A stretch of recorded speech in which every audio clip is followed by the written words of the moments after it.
L'aeroport corporatiu ja és nostre. La Generalitat de Catalunya ha donat llum verda al projecte de l'aeròdrom Igualada-Òdena per tal de convertir-se en el nou aeroport del nostre país. El conseller d'Obres Públiques, Joaquim Nadal, ho anunciava el passat 18 de juny en roda de premsa. El Govern de la Generalitat, a través del Departament de Política Territorial i Obres Públiques, ha declarat la idoneïtat de l'emplaçament proposat, el compliment de les condicions del concurs i, per tant, l'adjudicació i l'inici dels tràmits futurs per fer possible la construcció d'aquest aeroport corporatiu a la candidatura, en aquest cas candidatura única, presentada en l'entorn de l'actual aeròdrom d'Igualada-Òdena. Nadal considera que la proposta noienca, tot i ser l'única presentada a concurs, reuneix tots els requisits per acollir aquesta instal·lació.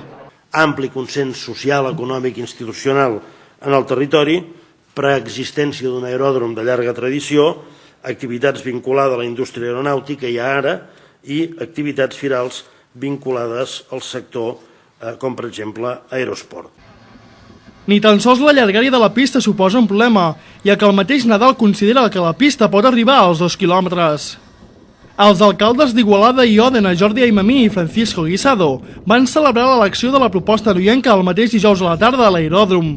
Tots dos consideren que aquesta decisió serà molt positiva per a la comarca.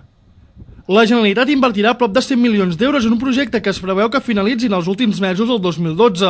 Amb la construcció de l'aeroport, Igualada i l'Anoia s'asseguren un bon grapat d'inversions i ser el punt clau dins l'aviació comercial. El fet de tenir un aeroport corporatiu permetrà atraure les indústries i serveis d'aquest sector i convertir l'Anoia en un punt de referència nacional i estatal.